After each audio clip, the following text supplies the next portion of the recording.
اعوذ باللہ من الشیطان الرجیم بسم اللہ الرحمن الرحیم۔ مسلم وومن چینل کے توسط سے صحابیات مبشرات کا سلسلہ شروع کیا گیا ہے۔ آج ہم گفتگو کریں گے حضرت ام سلمہ اسماء بنت یزید بن سکن الانصاریہ رضی اللہ عنہا کے بارے میں، جو کہ ایک جنتی خاتون جن کو ان کی زندگی میں ہی رسول اللہ صلی اللہ علیہ وآلہ وسلم نے جنت کی بشارت دے دی تھی۔ حضرت اسماء بنت یزید خطیبۃ النساء کے نام سے مشہور و معروف تھی۔ انہوں نے جنگ یرموک میں لاٹھی کے ساتھ 9 رومی فوجیوں کو موت کی گھاٹ اتارا تھا۔ ان کی گفتگو بڑی جچی تلی ہوئی ہوتی تھی اور ایسی گفتگو کرتی تھی کہ ایک سحر سا طاری ہو جاتا تھا۔ ایسے الفاظ کا چناؤ کرتی تھی کہ جیسے موتی لڑی میں پروئے ہوئے ہوں اور جیسے مصری کی ڈلی ہو۔ ایک دفعہ رسول اقدس صلی اللہ علیہ وآلہ وسلم کی خدمت میں حاضر ہوئیں اور عرض کیا، یا رسول اللہ، میرے ماں باپ آپ پر قربان ہو، آج میں عورتوں کی نمائندہ بن کر آپ کی خدمت میں آئی ہوں۔ اللہ تعالیٰ نے آپ کو مرد و زن کی طرف نبی بنا کر بھیجا ہے۔ ہم عورتوں کو بھی آپ پر ایمان لانے اور آپ کی پیروی اختیار کرنے کی سعادت حاصل ہوئی ہے۔ ہم تو اپنے گھروں میں پابند ہوتی ہیں، اپنے شوہروں کی خدمت کے لیے مامور ہیں، ان کی اولاد کی پرورش کرنا ہمارے فرائض میں شامل ہے، جبکہ مرد حضرات جمعہ بھی باجماعت ادا کرتے ہیں، جنازہ میں اور جہاد میں بھی شریک ہوتے ہیں اور ہم سے زیادہ فضائل حاصل کرتے ہیں۔ تو کیا ہم بھی اس اجر و ثواب میں ان کے ساتھ برابر کی شریک ہیں یا نہیں؟ اس انداز گفتگو سے متاثر ہو کر نبی کریم علیہ الصلوۃ والسلام اپنا رخ صحابہ کی طرف پھیرتے ہیں اور مسکراتے ہوئے ارشاد فرماتے ہیں، کیا تم نے آج سے پہلے دین کے بارے میں اس خاتون سے بہتر سوال کرتے ہوئے کسی کو سنا ہے؟ تو سب نے ایک زبان ہو کر کہا کہ باخدا اس خاتون نے تو کمال کر دیا۔ تب نبی کریم علیہ الصلوۃ والسلام نے حضرت اسماء بنت یزید بن سکن رضی اللہ عنہا کی طرف متوجہ ہو کے فرمایا کہ جاؤ ان خواتین کو جا کر میرا یہ پیغام سنا دو جن کی نمائندہ بن کر تم یہاں آئی ہو، کہ تمہارا اپنے حامدوں کے ساتھ حسن سلوک سے پیش آنا، ان کی خوشی کو پیش نظر رکھنا اور ان کے نقش قدم پر چلنا اللہ تعالیٰ کو اس قدر پسند ہے کہ وہ ایسی بلند مرتبہ خواتین کو وہی اجر و ثواب دیتا ہے جس کا ذکر مردوں کے لیے کیا گیا ہے۔ فرمان رسول اللہ صلی اللہ علیہ وآلہ وسلم سن کر آپ مسرت کے ساتھ یہ کلمہ دہراتی ہوئی خواتین کو سنانے چلی گئی کہ لا الہ الا اللہ، اللہ اکبر۔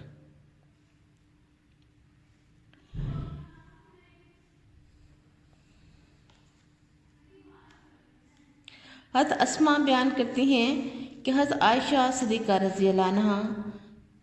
کی جب شادی ہوئی تو اس موقع پر میں نے ان کا سنگھار کیا، تو رسول اقدس صلی اللہ علیہ وسلم تشریف لائے تو میں نے ہی ان کی خدمت میں دودھ کا گلاس بھی پیش کیا۔ آپ نے تھوڑا سا دودھ پینے کے بعد گلاس عائشہ صدیقہ کی طرف بڑھا دیا تو انہوں نے شرمیلے انداز میں سر کو جھکا لیا، جس پر میں نے کہا، نبی اقدس صلی اللہ علیہ وآلہ وسلم کے دست مبارک سے دودھ کا گلاس پکڑ لو، اور جو سنہری موقع روز روز نہیں آتے۔ حضرت عائشہ نے دودھ کا گلاس پکڑ لیا اور دودھ پینا شروع کیا۔ نبی کریم علیہ الصلوۃ والسلام مسکراتے ہوئے ارشاد فرمانے لگے، اپنی سہیلی کو بھی کچھ دے دو، اور دیگر خواتین بھی موجود ہے انہیں بھی دو۔ تو دیگر خواتین نے ہنستے ہوئے کہا کہ نانا، ہمیں دودھ پینے کی آرزو نہیں۔ ان کے دودھ پینا سنت رسول اللہ صلی اللہ علیہ وآلہ وسلم ہے، اور دودھ کا پیش کرنا بھی سنت رسول اللہ صلی اللہ علیہ وآلہ وسلم ہے۔ حضرت ام سلمہ سے ایک اور واقعہ مروی ہے کہ رسول اکرم صلی اللہ علیہ وآلہ وسلم مغرب کے وقت ہمارے گھر تشریف لائے اور ہمارے گھر کے صحن میں بنی ہوئی مسجد میں مغرب کی نماز ادا کی۔ اس کے بعد میں نے آپ کی خدمت میں شوربہ اور کچھ چپاتیاں رکھ دیں اور عرض کی، یا رسول اللہ صلی اللہ علیہ وسلم کھانا حاضر ہے، تناول فرمائے۔ تو وہ کہتی ہیں کہ میں یہ منظر دیکھ کر حیران رہ گئی کہ کھانے کا جو تھوڑا سا شوربہ تھا جو چمڑے کی پیالی میں تھا اور کچھ روٹیاں تھیں جس کو تقریباً 40 افراد نے کھایا، لیکن کھانا پھر بھی ہضم نہ ہوا، اور گھر والوں نے بھی کھایا پیٹ بھر کے۔ پھر حضرت اسماء نے فرماتی ہیں کہ چمڑے کا وہ پیالہ جس میں وہ شوربہ تھا میں نے صاف کر کے اپنے پاس رکھ لیا، اور پھر جب کبھی کوئی بیمار ہوتا تو میں اس میں پانی ڈال کر اسے پلاتی اور وہ شفا یاب ہو جاتا، کہ ہم برکت کے حصول کے لیے بھی اسی پیالے سے پانی پیتے۔ پھر حضرت اسماء بنت یزید کے بارے میں کہ ان کے عدت کے بارے میں اللہ تعالیٰ نے قرآن کی آیت نازل کی۔ وہ فرماتی ہیں کہ رسول اقدس صلی اللہ علیہ وآلہ وسلم کی زندگی میں مجھے طلاق ہو گئی تھی، اور مجھ سے پہلے متعلقہ عورت کے لیے کوئی عدت بھی مقرر نہ تھی۔ تو جب مجھے طلاق ہوئی تو اللہ نے سورۃ البقرہ کی آیت نمبر 228 نازل فرما دی، جس میں متعلقہ کے لیے طلاق کی عدت بھی مقرر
یہ ایمن ہی ہیں جن کے مثالی کردار اور بلند اخلاق اور نیک نیتی